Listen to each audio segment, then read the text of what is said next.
शिवेंद्र सिंहराजे भोसले महाराज साहेब येतात. जोरदार टाळी वाजवून स्वागत करूया.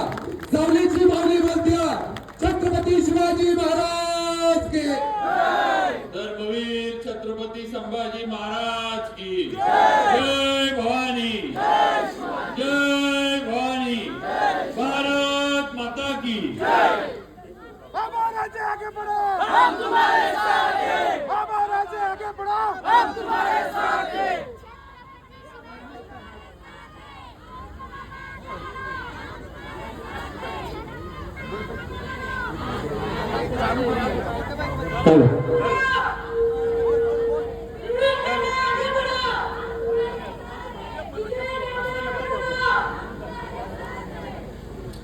सातारा जिल्हा परिषद जावळी हे पंचायत समितीच्या सार्वत्रिक निवडणुकीच्या प्रचाराच्या निमित्तानं भारतीय जनता पार्टीचे अधिकृत उमेदवार यांच्या प्रचारासाठी आज केळकर येथे ही विराट अशी प्रचार सभा आज इथं पार पडते.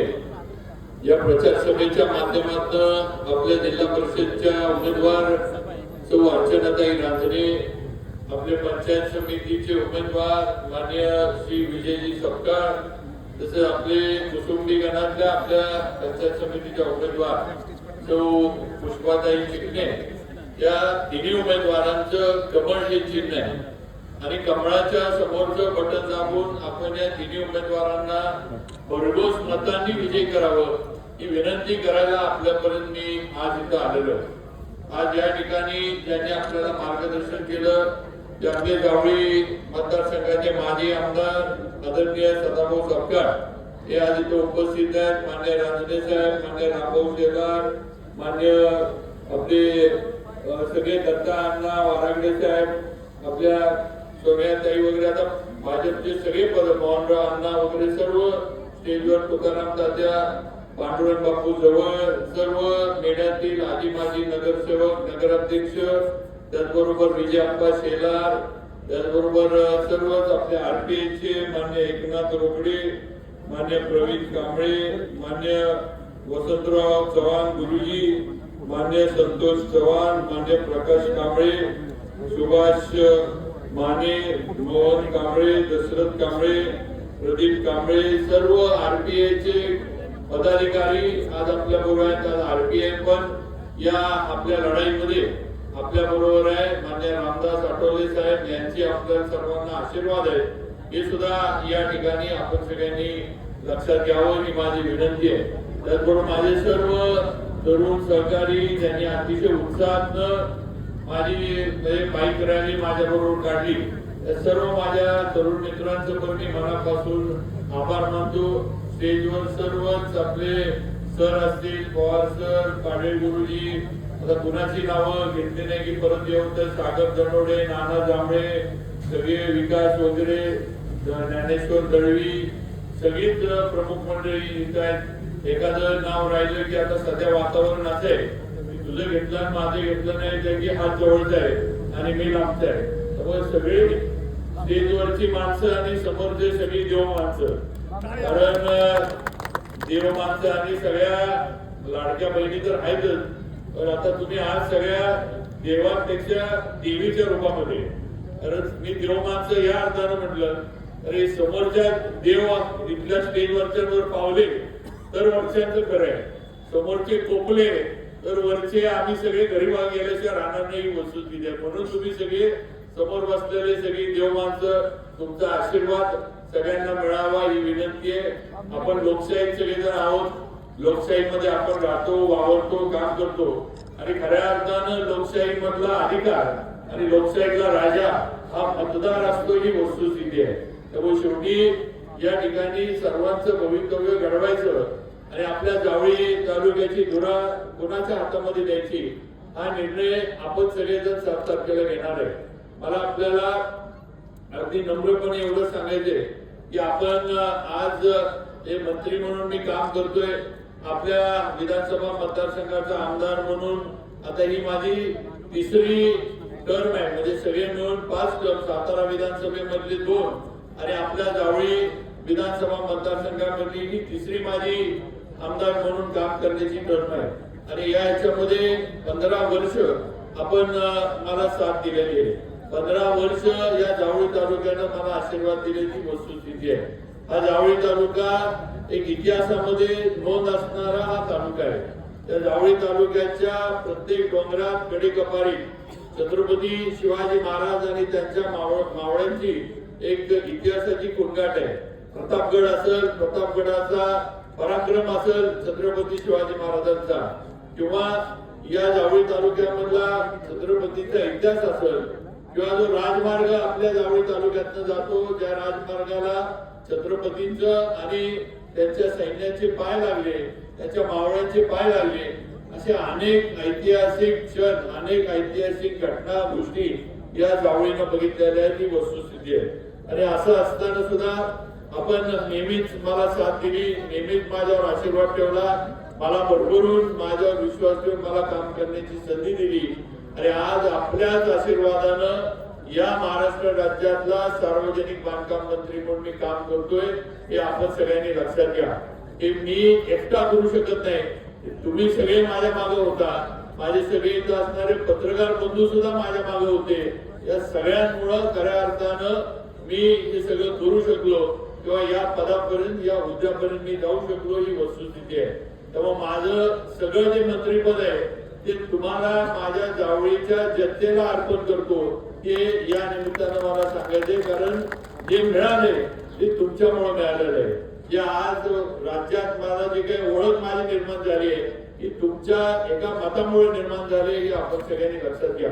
त्यामुळे भाऊ, आपण सांगितलं त्याप्रमाणे जोपर्यंत मी हे समाजकारणात, राजकारणात आणि इथं आहे, तोपर्यंत माझ्या जावळी तालुक्याच्या प्रत्येक प्रश्नासाठी लढत राहील, भांडत राहील, आणि माझा तालुका प्रगतीच्या दृष्टीनं गेला पाहिजे यासाठी प्रयत्न करत राहील. हा माझा शब्द आपल्याला सुद्धा आहे, आणि माझ्या सर्व जावळीतल्या माता भगिनी, माझ्या वडीलधारी आणि माझ्या तरुण मित्रांना आहे, मुंबईकर मंडळींना आहे, हे आपण सगळ्यांनी लक्षात ठेवावं.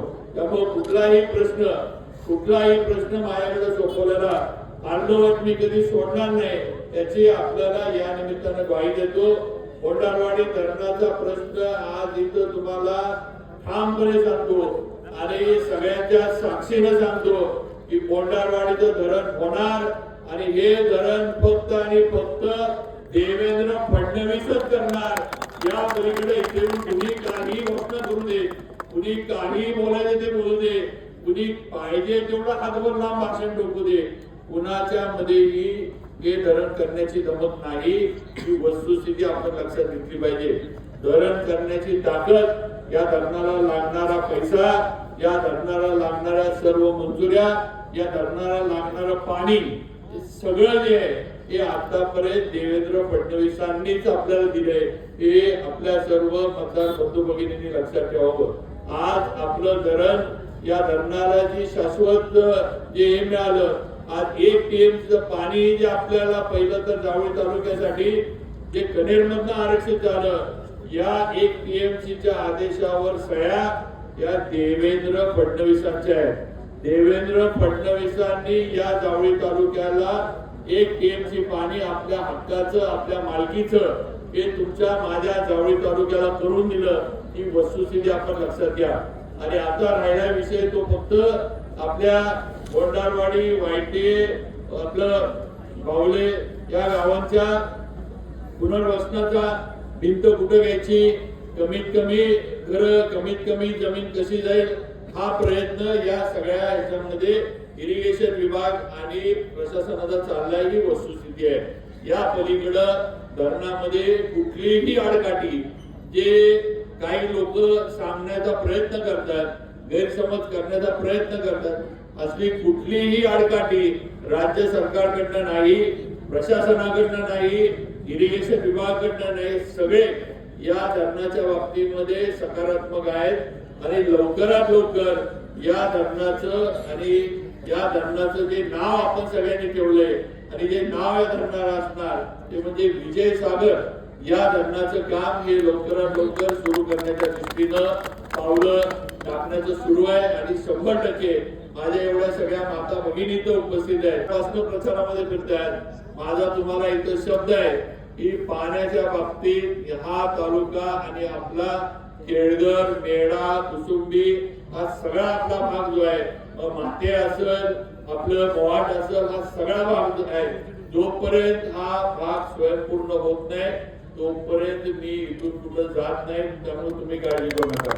या वेळेला ते धरण आणि धरणाचं पाणी इथल्या शेतकऱ्यांच्या शिवारामध्ये जाईल. त्याच वेळेला तुमचा जर आदेश असेल तर तिथून पुढे थांबील, जर आदेश नसला तर तिथून दुसरा निर्णय घेईल, एवढंच सांगतो. पण पाणी येत तोपर्यंत धरणाचं मी कुठं जात नसतो. त्यामुळे तुम्ही पण काही काळजी करू नका. आणि काही लोक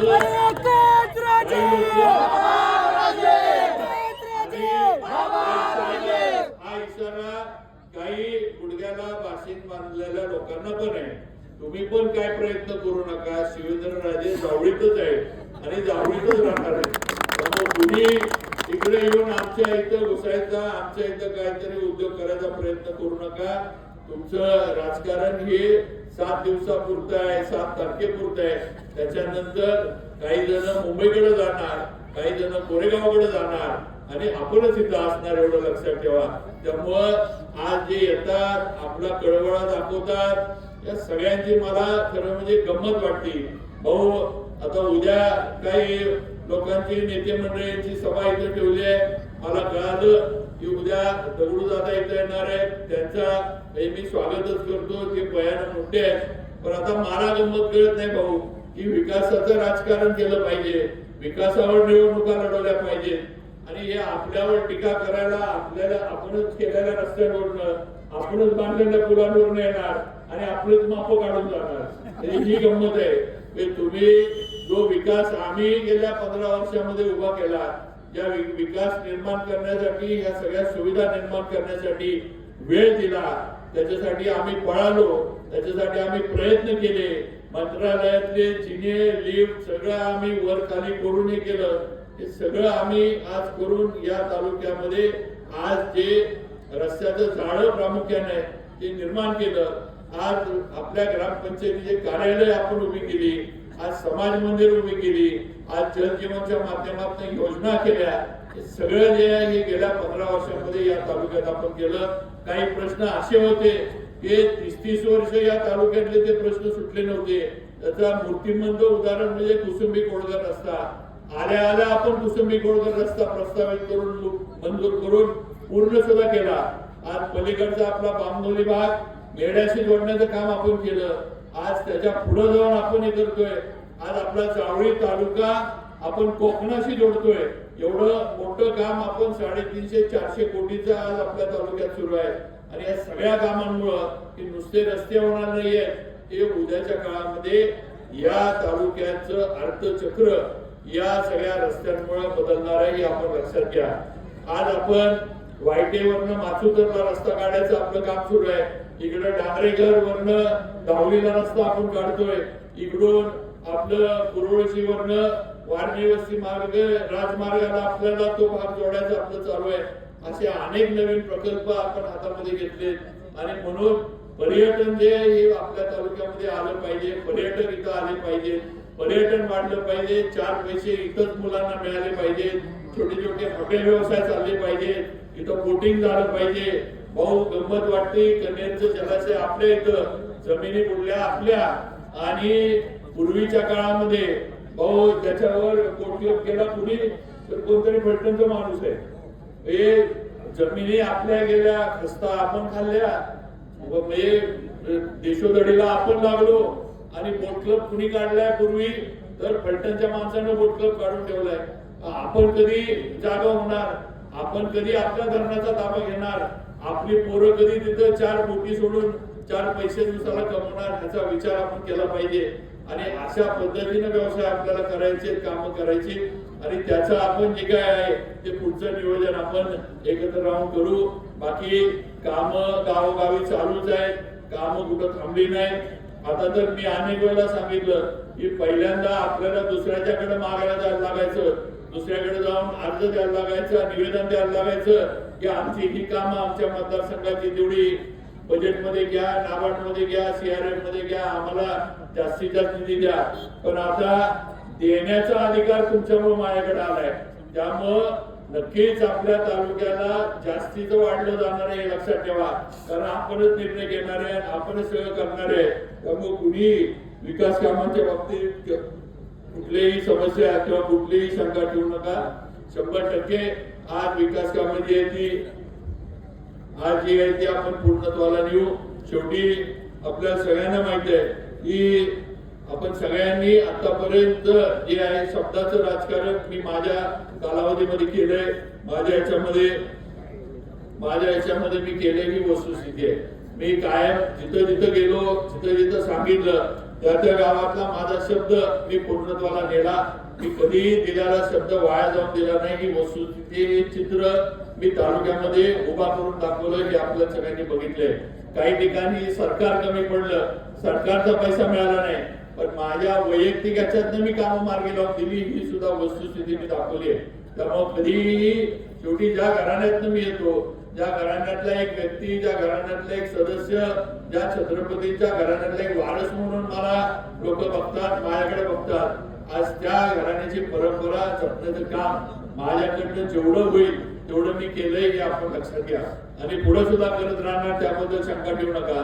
पण माझी आपल्याला विनंती एवढीच आहे की आज आपल्याला निर्णय करायला लागणार आहे की संधी साधू 8 दिवसासाठी निवडणुकीसाठी येणारे, नेत्यांच्या मागे पुढे करणारे अशा लोकांबरोबर आपण जायचं का कायम आपल्यामध्ये असणारे आणि कायम आपल्यासाठी झटणारे आपले भाजपचे सर्व पदाधिकारी आहेत त्यांच्याबरोबर राहायचं. हा निर्णय कुठेतरी आपल्याला केला पाहिजे. एकनाथ शिंदे साहेब इथं आले, ते माझे नेते आहेत. मी त्यांच्याबरोबर मंत्रिमंडळात काम करतोय.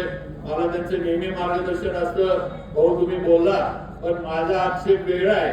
माझं म्हणणं आहे एकनाथ शिंदे साहेब फार मोठे नेते आहेत, महाराष्ट्राचे नेते आहेत, त्याबद्दल दुमत नाही.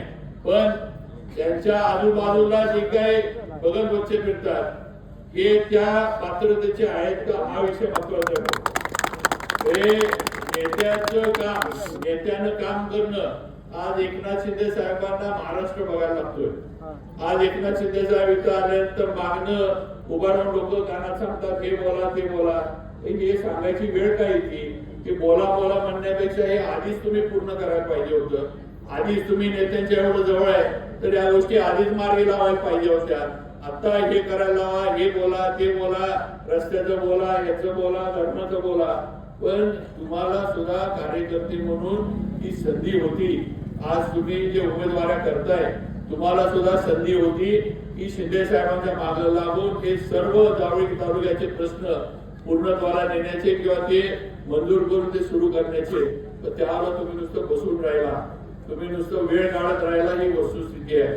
बोंडारवाडी धरणाच्या बाबतीत आजचे जे सगळे उमेदवार आहेत विरोधातले त्यांनी एक कागद पण इकडचा तिकडे हलवलेला नाही ही वस्तुस्थिती आहे. त्यांनी दाखवून द्यावं की कुठला निर्णय बोंडारवाडी धरणाच्या बाबतीत घेण्यामध्ये त्यांनी सरकारला भाग पाडलं किंवा शासकीय यंत्रणेला भाग पाडले हे त्यांनी दाखवून द्यावं. कुठेही धरणाबद्दल काहीही प्रयत्न या उमेदवारांनी किंवा विरोधी पक्षाच्या यांनी केलेला नाही वस्तुस्थिती आहे. आज त्या पद्धतीनं हे सुरुवातीला मी ज्यावेळेला भाजपमध्ये प्रवेश केला त्यावेळेला आम्ही देवेंद्र फडणवीसांकडे सगळ्यांना घेऊन गेलो. सगळे मला वाटते कमीत कमी 25-30 जण आपण होतो. तिथं जाऊन आपण वर्षभर मी गाठ घालून दिली. कृती समितीचे सगळे होते. सगळ्यांना घेऊन देवेंद्र फडणवीसांनी शब्द दिला की निवडणूक झाल्यानंतर मी नारळ फोडायला बोंडारवाडीचा 100% येणार हा शब्द त्यांनी दिला होता.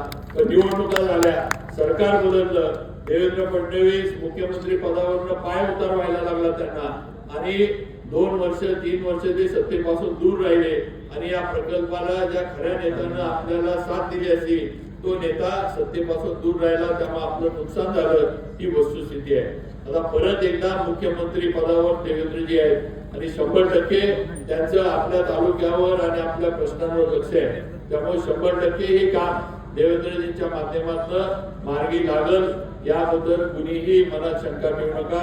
आज अनेक विषय आहेत, अनेक प्रश्न आहेत. असणी सांस्कृतिक भवन आपण आज आशिलमाच्या इथं आपलं मोठं देवस्थान आहे. आज त्या ठिकाणी आपण 1 कोटी रुपयाचं आज सांस्कृतिक भवन त्या ठिकाणी बांधले. आज बाकी पण कोयना विभागात सुद्धा आज मोठ्या प्रमाणावर काम अगदी बामनोली वगैरे इकडे चालू आहेत. आज राजमार्गाचं काम आपण एकयू ते माचुतर, पूर्वी आपण राजमार्ग एकदा केला, पण आता परत एकयू ते माचुतर हा पूर्ण रस्ता हा आपण हॅम मधनं करतोय. म्हणजे जसा आपला सातारा महाबळेश्वर रस्ता ज्या पद्धतीने झाला त्या योजनेतनं आता एकयू ते माचुतर हा पूर्ण रस्ता आपण त्या पद्धतीने आता करायला येतोय. आणि प्रयत्न हाच आहे की महाबळेश्वर, नवीन महाबळेश्वर जे होतंय, त्या नवीन महाबळेश्वर मध्ये आपण सगळेजण आलोय, त्या नवीन महाबळेश्वरचा फायदा हा आपल्या जावळी तालुक्याला झाला पाहिजे, इथल्या व्यावसायिकांना झाला पाहिजे. हा प्रयत्न या सगळ्या मागचाही वस्तुस्थिती आहे. तेव्हा अशा अनेक योजना आपल्या तयार आहेत ज्या आता सुरू होणार आहेत आणि ज्याचा फायदा हा पुढच्या अनेक पिढ्यांना होणार आहे हे आपण लक्षात घ्या. आज जिल्हा बँकेत सुद्धा ज्या केळघर गावामध्ये आपण आहे, या केळघर मधले मला वाटते कमीत कमी साहेब 5-6 जण, किती झाले मला वाटते 5 जण आपण या केळघर एका गावाची मुलं जिल्हा बँकेमध्ये लावली. आज आमचा ओरोशीचा बाळू इथं आहे, त्याला विचारा 1 रुपया खर्च कुणाला आलेला नाही, 1 रुपया खर्च नाही. जिल्हा बँकेचं काय असतं, कसं असतं हे इथं बसलेल्या प्रत्येकाला माहित आहे. पण 1 रुपया खर्च या मुलांना किंवा त्यांच्या घरातल्यांना मी येऊन दिला नाही. आणि या सगळ्यांना ऑर्डर त्यांच्या हातामध्ये नोकरीच्या पडल्या ही वस्तुस्थिती आहे. पण त्यात वाईट एकच वाटतं की बाकी ज्यांना खरं म्हणजे गरज होती त्यांनी त्याची जाणीव रांजणेसाहेब नक्की ठेवली. पण काही लोक अशी आहेत की नोकऱ्या लागल्या तरी आज त्यांना त्याची जाणीव नाही, हे दुर्दैव आहे. पण असू दे, मला काही त्याचा फरक पडत नाही, मला काही देणार. पण कधी ना कधी म्हणजे ते म्हणतात ना, दुनिया गोल आहे, शेवटी फिरून सगळं तिथंच यायचंय. तेव्हा मी एवढंच सांगतो की फिरून तिथं या सगळ्यांना माझ्याकडे द्यायला लागणार आहे, एवढं लक्षात ठेवा. कारण माझे शब्दाला जागणार, यांच्या समोरच्या बाजूला विरोधकांमध्ये शब्दाला जागणारा नेता यांच्याकडे कुणी नाही. यांच्याकडे नुसतं वेळेपुरतं वापरून घ्यायचं, वेळ झाल्यावर सोडून द्यायचं आणि परत गंमत बघत बसायची. असले नेते मंडळी या समोरच्या विरोधकांकडे आहे, हे आपण लक्षात घ्या. आज सागर काही गोष्टी तो बोलला, पण मला सागरला एवढं सांगायचे की कोण टीका करतोय, काय टीका करतोय याच्याकडे लक्ष देऊ नका. टीका करणाऱ्यांना दुसरं काम नसतं. शेवटी कसं आहे, काम करणाऱ्यावरच टीका होती हे लक्षात घ्या. आज मी एखादं काम करायला घेतलं तर त्यात मी चुकणार आहे. चुकल्यावर टीका, जे कामच करत नाहीत, ज्यांना काही कामाशी घेणं देणंच नाही, ज्यांनी विकासाच्या नावाखाली इकडचा तिकडं दगड पण उचलून ठेवला नाही, त्यांच्यावर आपण टीका पण करू शकत नाही आणि त्यांना काय बोलू पण शकत नाही. पण आज एक माझं वैयक्तिक धोरण सांगतो. आज माझ्याबरोबर माझे सहकारी सगळे काम करतात.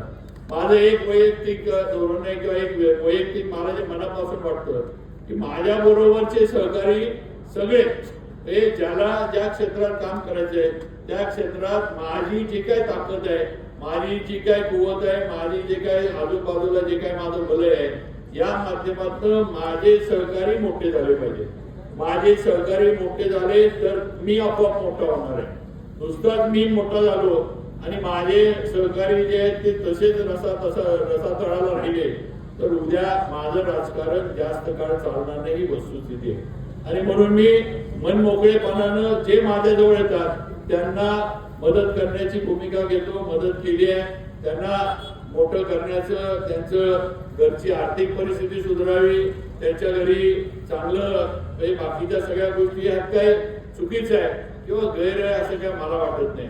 आणि शेवटी जर आपण, आपल्याला माहित आहे की आपण शेवटी सर्वसामान्य अगदी गरीबाच्या घरातला, गरीब कुटुंबातला एखादा मुलगा मोठा होऊ नये असं कुणी सांगितलंय का? नुसतं पैसेवाल्यांच्याच पोरांनी मोठं व्हायचं का? नुसतं जी शेठ मंडळी आहेत त्यांनीच मोठं व्हायचं? होऊ दे ना, एखादा छोटा जरा मोठा होऊ दे, चुकल दुरुस्त करायला लाव, आपण चुका सुधारवायला लाव. पण सर्वसामान्य घरातली मुलं पुढं झाली नाही पाहिजे, ती मोठीच झाली नाही पाहिजे, त्यांच्याकडे एखादी 4 चाकी येऊच नये, त्यांनी एसटीनच करायचं, त्यांनी मोटरसायकलवरच फिरलं पाहिजे, अशी भावना जर काही लोकांची असली तर ही दुर्दैवाची गोष्ट आहे. शेवटी सगळ्यांना मोठं होण्याचा अधिकार आहे. ज्यांना जी संधी मिळेल ती संधी पुरेपूर त्याचा नीटनेटका उपयोग करून आपलं घरदार, आपली सगळी ही काय परिस्थिती आहे ही सुधारवणं हे नक्कीच त्या माणसाचा अधिकार आहे. सगळेजण आपण तो प्रयत्न करत असतो. त्यामुळे असल्या टीकाटिप्पणीला मला वाटतं फार काही महत्व फार काही उत्तर द्यायची गरज आहे असं नाही. ते हिंदीमध्ये म्हण आहे, हाती चले मजार तुझे मोके हजार. त्यामुळे मुकणारी मुकतच राहणार आहेत. कशाला तिकडे लक्ष द्यायचं. आपलं काम आपण भलं, आपलं काम भलं. आपल्याला माहित आहे आपल्याला काय करायचंय, आपल्या तालुक्यासाठी आपल्याला काय करायचंय, आपल्या लोकांसाठी काय करायचंय. त्यामुळे कोण काय बोलतं, कोण काय टीका करतं, मग कामावर बोलतं का वैयक्तिक बोलणाऱ्यांनी बोलू दे. असं पण या बोलणाऱ्यांनी काय मोठे दिवे लावले ते तरी त्यांनी आपल्याला सांगू दे, मग त्याला आपण उत्तर देऊ. त्यामुळे ह्या गोष्टीला फार महत्व देऊ नका. शेवटी आपण एक टार्गेट आपल्यापुढे ठरवलेलं आहे की हा जावळी तालुका आपल्याला प्रगत तालुका करायचा आहे. आपल्याला शेतीच्या मर्यादा आहे. आपण शेती फार काही बागायत शेती आपल्याला होऊ शकत नाही.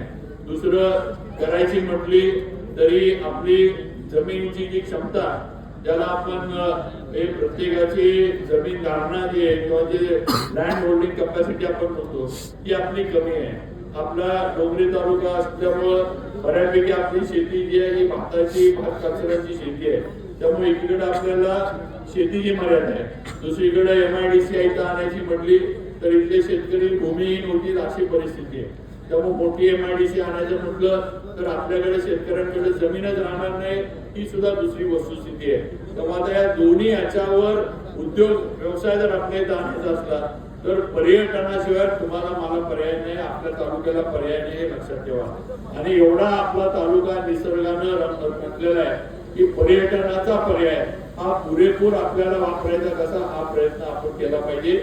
आणि त्या पद्धतीनं नियोजन आज हे जे रस्ते वगैरे जे सगळे चालले त्या रस्त्यांची जी रुंदीकरण चालली हे सगळं जे आहे हे पर्यटकांना आणि पर्यटन या तालुक्यात आणण्यासाठीच नियोजन चाललंय हे सगळ्यांनी लक्षात घ्यावं ही माझी विनंती आहे. आणि म्हणून आता येणाऱ्या जिल्हा परिषदला आपण सगळ्यांनी भारतीय जनता पार्टीला साथ द्या. आज भाजपनं अनेक योजना दिल्या, लाडकी बहीण योजना दिली. आता मला परवा केडंब्यात गेलो, मला कळालं काही लोक बहिणींना धमकी देत आहेत की मतदान केलं नाही तर लाडक्या बहीण योजनेचं आम्ही तुमचे पैसे बंद करू. आम्ही कमिटीवरचे जावळी तालुक्याचे सदस्य आहेत. मी केडंब्यात पण सांगितलं, इथं पण जाहीर सांगितलं की तुम्ही सदस्य जर असला तर या समितीचा चेअरमन मी आहे. त्यामुळं पैसे कुठल्याही लाडक्या बहिणीचे पैसे बंद तर होणार नाही. तर तुम्हाला सदस्य ठेवायचं का नाही हे मी ठरवू शकतो एवढं लक्षात ठेवा. त्यामुळं उगाच बहिणींना भीती घालू नका. सदस्य आहात, खुश राहा, मिटिंगा करा, चहा प्या, 4-2 बिस्किट खावा आणि सांगा. उगाच दमदाटी भीती घातलं की असले प्रकार करायचे नाही, दबाव टाकणं असले करायचे नाही. आणि कुणाच्या विरोधामध्ये दमदाटी आणि दबाव, छत्रपतीच्या विरोधामध्ये दमदाटी आणि दबाव म्हणजे कसं काय चालायचं.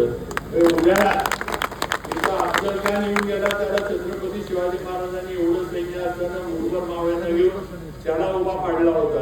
तर मग बाकीच्यांनी उगत कशाला दमदाटी. आता शांत आहेत सगळे, शांततेत चाललंय, शांततेत सगळं चालू दे, शांततेत इलेक्शन होऊ दे. उगाच असं लाडक्या बहिणींना भीती घाल, हे कर ते कर. आज तुकाराम ओंबळेंचं शहीद तुकाराम ओंबळेंचं स्मारक आपण हे केलं. आज हा पहिला टप्पा आहे, अजून याचा दुसरा टप्पा आपल्याला करायचा आहे. स्मारक मोठं आहे. एका याच्यामध्ये या स्मारकाला मंजुरी तेवढा निधी मिळत नव्हता, निवडणुका लागणार होत्या, म्हणून गिरीश महाजन साहेबांनी पहिला टप्पा केला आणि पहिल्या टप्प्याला मंजुरी दिली. आता पुढचा आपण या स्मारकाचा दुसरा टप्पा पण मंजूर करणार आहे आणि त्याचं पण भव्य स्मारक शहीद तुकाराम ओंबळेंचं आपण या ठिकाणी आपल्या केडंब्या गावी उभं करणार आहे. एवढे वर्ष झाले, खऱ्या अर्थानं हे स्मारक व्हावं, हे स्मारक झालं पाहिजे यासाठी प्रयत्न करणारा पहिला मी होतो ही वस्तुस्थिती. ज्या वेळेला पहिले एकनाथ खडसे साहेब ज्या वेळेला मंत्री होते या विभागाचे, त्यावेळेला प्रस्ताव त्यांच्याकडे दिला होता की शहीद तुकाराम ओंबळेंचं स्मारक त्यांच्या मूळ गावी केडंबे तालुका जावळी इथं व्हावं आणि तिथून प्रक्रिया या स्मारकाची चालू झाली ही वस्तुस्थिती आहे. आणि आता ते स्मारक सुरू होण्याच्या याच्यामध्ये काम सुरू होण्याच्या याच्यामध्ये आले ते आपण सगळ्यांनी लक्षात घ्यावं. असे अनेक विषय जे आपण करू शकतो, पण मला कुडाळला जायचं इथून, परत मला शिरवळला जायचे सभेला, त्यामुळे जास्त वेळ घेत नाही. पण माझ्या सर्व भगिनी, माझ्या सर्व मातांनो आणि सगळ्या वडीलधारी, सर्व माझे मुंबईकर सगळ्यांना सांगतो की मी जे सांगतो ते मी करून दाखवतो. जो शब्द देतो तो पूर्णत्वाकडे नेतो. हे आपण सगळ्यांनी बघितले. मी कधीही खोटं सांगितलं नाही, खोटं काम कधी केलं नाही आणि निवडणुकीपुरता खोटा शब्द मी कधी दिला नाही. आज बोंडारवाडी धरणाबद्दल परत एकदा अनेक वेळेला मी जाहीर बोललोय आणि परत एकदा जाहीर बोलतो की बोंडारवाडी धरण या जावळी तालुक्यासाठी, या विभागासाठी होणार आणि हे धरण भारतीय जनता पार्टी आणि देवेंद्र फडणवीसच करणार. कुणी इथे येऊन उद्या जरी कुणी येऊन कसा कोरडा केला तरी ते पुतना मावशीचं प्रेम आहे, ते आईचं प्रेम नाही, हे लक्षात ठेवा. तेव्हा असल्या लोकांपासून सावध राहा. बाकी नंतर आपण 7 तारखेनंतर एकदा आचारसंहिता वगैरे संपली की पुढच्या प्रक्रिया आपण सुरू करू, एवढं आपल्याला सांगतो. आज कोयना विभागातले सुद्धा आमचे यशवंत नागुंडे, आर.डी. भोसले, किसन भोसले, निलेश शिंदे, किरण भोसले, त्याचबरोबर 22गाव प्रीमियर लीगचे सर्व पदाधिकारी, विठ्ठल पाटील, विठ्ठल बालुडे, अरुण निपाणे, संतोष मालुसरे पत्रकार, त्याचबरोबर गणपा डिबे, आमचा बाबूजी पाटील. आज मला बाबूजी पाटलांकडे खरंच मला बघितल्यावर मनापासून चांगलं वाटतं. हे आमदार म्हणून मी यशस्वी झालो. बाबूजी पाटलांकडे बघितल्यानंतर मला 100% समाधान मिळतं की मी आमदार म्हणून या तालुक्यामध्ये यशस्वी झालो. मी पहिल्यांदा जेव्हा बोगोली मुलाला गेलो, कांतीबाई आज इतर नाही का माहित मला, कांतीबाई आज नाहीये, कांतीबाई देशमुख माझ्या बरोबर होते. मी कधी इकडं वर बोगोली मुळा वगैरे गावं आहेत हे पण मला माहित नव्हतं, खरं सांगतो. पण मी पहिल्यांदा बोगोली मुळाला गेलो, बाबूजी पाटील तिथं होते. बाबूजी पाटलांनी आमचं स्वागत केलं. सगळ्यांना आम्ही तिथं मंदिरामध्ये बसलो. त्यांनी सगळं झाले आणि म्हणले राजे तुम्ही आता इथपर्यंत आलाय, एवढ्या वर्षात म्हणले खाली मेढ्याकडे म्हणले डांबरावर डांबर झाले आणि म्हणले आमच्या इथल्या पिढ्या चिखलातच मरतात. याच्याबद्दल तुम्ही काहीतरी करा, आम्हाला या चिखलातनं बाहेर काढा. एवढं अगदी मनाला कुठेतरी हे होणारं भाषण त्यांनी 4 ओळीचे केलं पण त्यांनी बोलले. आणि आज मला समाधान आहे की संपूर्ण राजमार्ग डांबरी झालाय. बाबूजी पाटलांच्या गावाकडे जाणारा रस्ता डांबरी झालाय, गाडदेवला जाणारा रस्ता डांबरी झालाय. किलारमुळ्यासारखं छोटं गाव म्हणजे गाव पण नाही, गावापेक्षा छोटी वस्ती आहे आमच्या गंगाराम आखाडीची. आज किलारमुळ्याच्या पर्यंत सुद्धा रस्ता हा गेलेला आहे. त्याचं पण काम अंतिम टप्प्यामध्ये आलंय. त्याचं मला मनापासून समाधान आहे. आज जे मी करू शकलो माझ्या लोकांसाठी, ज्यांनी माझ्यावर विश्वास ठेवला, ज्यांनी मला ताकद दिली, ज्यांनी माझ्या मागे जे उभे राहिले, आज त्यांच्यासाठी मला हे करता आलं, त्याचं 100% मला मनापासून समाधान आहे. आणि हे बघितल्यानंतर किंवा या सगळ्यांना बघितल्यानंतर आपण काहीतरी आमदार म्हणून एक लोकप्रतिनिधी म्हणून न्याय देऊ शकलो हे नक्कीच बघितल्यावर मला मनापासून त्याचा आनंद वाटतो, ही वस्तुस्थिती आहे. आणि म्हणून अशाच पद्धतीनं काम आपल्या तालुक्यामध्ये मी करत राहीन. फक्त तुमची साथ पाहिजे, तुमचं मतदान भाजपच्या या 3 उमेदवारांना जिथं जे असतील तिथं कमळ बघायचं आणि कमळाच्या समोरचं बटन दाबायचं आणि आपल्या उमेदवारांना विजयी करायचं, एवढं लक्षात ठेवा. आता काही विरोधी उमेदवार आहेत, मला असं कळायला लागले की आता त्यांचं शेवटच्या टप्प्यात आलंय, त्यांना पराभव दिसतोय. आता प्रत्येक जण एक मत मागायला सुरुवात केली आहे. आम्हाला एकदा वर्ष कोणाला द्यायचं त्याला ते आमचं काय करणार नाही. आपल्याला असं करायचं नाही. जेवढी मतं राजनेताईंना तेवढीच मतं गणात विजय सपकाळांना पडली पाहिजे. जेवढी मतं विजय सपकाळांची तेवढी ताईंना, तेवढेच आपल्या चिकणे ताईंना पलीकडे पडली पाहिजे. ते सगळ्या कार्यकर्त्यांनी, पदाधिकाऱ्यांनी लक्षात ठेवावं. विजय आपला आहे. 9 तारखेचा गुलाल या ठिकाणी भाजपच्याच कार्यकर्त्याच्या अंगावर असणार. हे चित्र स्पष्ट आहे. कुणी कितीही आटापिटा करू दे, कुणी कितीही आरोप करू दे, काही कुणी कितीही बाहेरचे नेते आणून इथं भाषण करू दे, काही फरक पडत नाही. जनतेला, जावळीकरांना काम करणारा कोण आहे हे माहित आहे. काम करणारा पक्ष कुठला आहे लोकांना माहित आहे. त्यामुळं अजिबात घाबरायचं आणि याचं कारण नाही. फक्त सगळ्यांनी ताकदीनं 9 तारखेला भारतीय जनता पार्टीला आणि आपल्या